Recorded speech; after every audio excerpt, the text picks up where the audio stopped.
China ವಿರುದ್ಧ ಮಸ್ತ್ plan ಮಾಡಿದ ಭಾರತ, ಇಂಡಿಯಾಗೆ ಕೈ ಜೋಡಿಸಿದ ಇಂಡೋನೇಷಿಯಾ.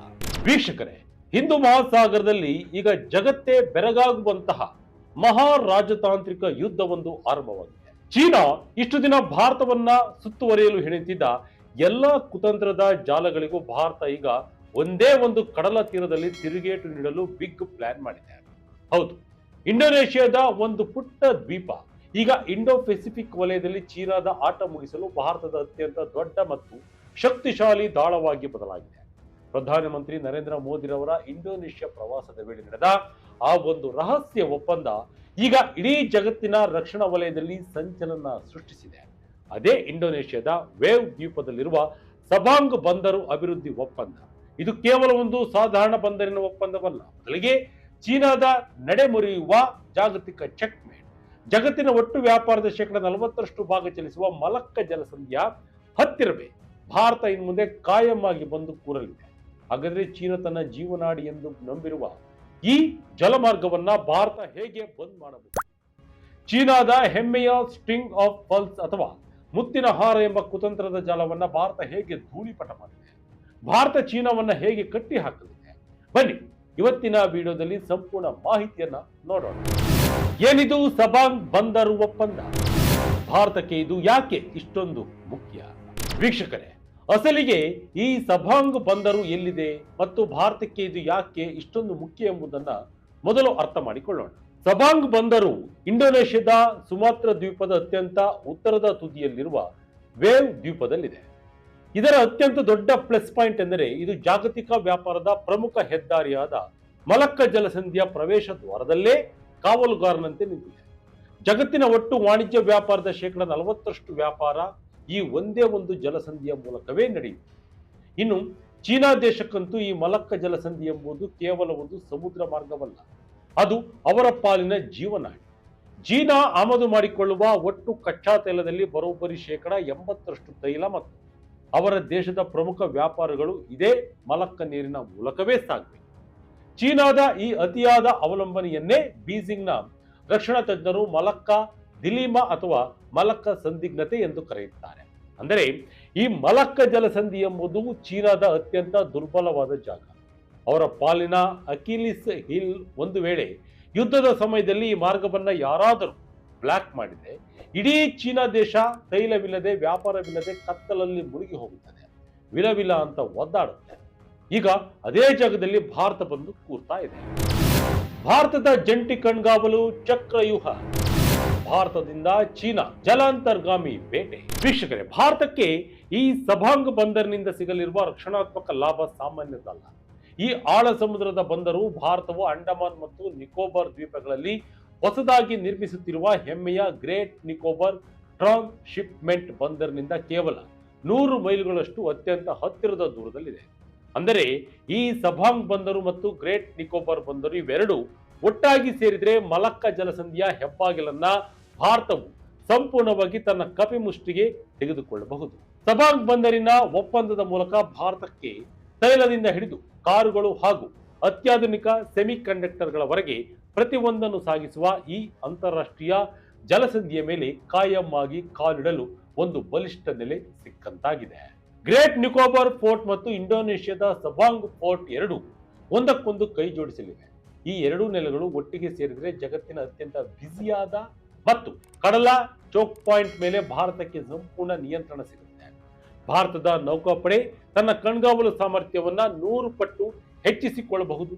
ಸಬಾಂಗ್ ಬಂದರು ಸದ್ಯಕ್ಕೆ ಸುಮಾರು 50,000 ಟನ್ಗಳಷ್ಟು ತೂಕದ ಹಡಗುಗಳನ್ನ ನಿಭಾಯಿಸುವಷ್ಟು ಚಿಕ್ಕದಾಗಿದ್ದರೂ ಸಹ ಇಲ್ಲಿ ಭಾರತೀಯ ನೌಕಾಪಡೆಯ ಎಲ್ಲಾ ದರ್ಜೆಯ ಯುದ್ಧ ನೌಕೆಗಳು ಮತ್ತು ಅತ್ಯಂತ ಭೀಕರವಾದ ಜಲಗರ್ಜನೆ ಮಾಡುವ ಸಬ್ಮರೀನ್ಗಳನ್ನ ನಿಲ್ಲಿಸಲು ಎಲ್ಲಾ ಸೌಲಭ್ಯಗಳು ಲಭ್ಯವಿದೆ. ಇಂಡೋ ಪೆಸಿಫಿಕ್ ವಲಯದಲ್ಲಿ ಭಾರತದ ಪವರ್ ನಿಮಗೆ ಅನ್ನಿಸಬಹುದು, ಸಮುದ್ರದಲ್ಲಿರುವ ಒಂದು ಪುಟ್ಟ ಜಲಸಂಧಿ ಇಷ್ಟೊಂದು ಮಹತ್ವದ್ದೇ ಎಂದು. ಖಂಡಿತ ಹೌದು. ಇತ್ತೀಚೆಗೆ ನಡೆದ ಅಮೆರಿಕ ಮತ್ತು ಇರಾನ್ ನಡುವಿನ ಭೀಕರ ಯುದ್ಧವೇ ಇದಕ್ಕೆ ಅತ್ಯುತ್ತಮ ಉದಾಹರಣೆ. ಒಂದು ಸಣ್ಣ ಕಡಲ ಚೋಕ್ ಪಾಯಿಂಟ್ ನಲ್ಲಿ ಸೃಷ್ಟಿಯಾಗುವ ಬಿಕ್ಕಟ್ಟು ಇಡೀ ಜಗತ್ತಿನ ಆರ್ಥಿಕತೆಯನ್ನು ಹೇಗೆ ಒತ್ತೆಯಾಳಾಗಿಸಿಕೊಳ್ಳಬಹುದು ಎಂಬುದನ್ನ ಜಗತ್ತು ಕಣ್ಣಾರೆ ಕಂಡಿದೆ. ಇರಾನ್ ತನ್ನ ಭೌಗೋಳಿಕ ಬಲದಿಂದಾಗಿ ಸ್ಟ್ರೇಟ್ ಆಫ್ ಹಾರ್ಮುಜ್ ಅಥವಾ ಹಾರ್ಮುಜ್ ಜಲಸಂಧಿಯ ಮೇಲೆ ಹಿಡಿತ ಸಾಧಿಸಿದೆ. ಇಡೀ ಜಗತ್ತಿನ ಒಟ್ಟು ಇಂಧನ ಮತ್ತು ತೈಲ ಪೂರೈಕೆಯ 20% ಭಾಗ ಕೇವಲ ಹಾರ್ಮುಜ್ ಜಲಸಂಧಿಯ ಮೂಲಕವೇ ಸಾಗುತ್ತದೆ. ಇರಾನ್ನಲ್ಲಿ ದಾಳಿ ಮಾಡಿದ ತಕ್ಷಣ ಇಡೀ ಜಗತ್ತಿನಲ್ಲಿ ತೈಲ ಬೆಲೆ ಗಗನಕ್ಕೇರಿತು. ಅದೇ ರೀತಿ ಇನ್ನು ಮುಂದೆ ಮಲಕ್ಕ ಜಲಸಂಧಿಯ ಬಳಿ ಭಾರತಕ್ಕೆ ಸಬಾಗ್ ಬಂದರು ಸಿಗುವುದರಿಂದ ಇಂಡೋ ಪೆಸಿಫಿಕ್ ವಲಯದಲ್ಲಿ ಭಾರತದ ಶಕ್ತಿ ಜಾಗತಿಕ ಮಟ್ಟಕ್ಕೆ ಏರಲಿದೆ.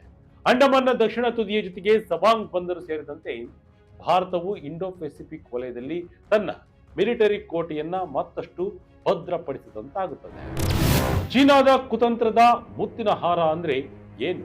ಈ ಒಪ್ಪಂದದ ಅಸಲಿ ಮಹತ್ವ ತಿಳಿಯಬೇಕಾದ್ರೆ ನಾವು ಇಷ್ಟು ದಿನ ಚೀನಾ ಹಿಂದೂ ಮಹಾಸಾಗರದಲ್ಲಿ ಭಾರತದ ಸುತ್ತ ಹೆಣೆಯುತ್ತಿದ್ದ ಆ ಕರಾಳ ಜಾಲವನ್ನ ನೋಡಲೇಬೇಕು. ಚೀನಾ ಕಳೆದ ಕೆಲವು ದಶಕಗಳಿಂದ ಭಾರತವನ್ನ ಎಲ್ಲಾ ಕಡೆಯಿಂದಲೂ ಲಾಕ್ ಮಾಡಲು ಹಿಂದೂ ಮಹಾಸಾಗರದಾದ್ಯಂತ ವಾಣಿಜ್ಯ ಮತ್ತು ಮಿಲಿಟರಿ ಬಂದರುಗಳ ಒಂದು ದೊಡ್ಡ ಜಾಲವನ್ನೇ ನಿರ್ಮಿಸಿದೆ.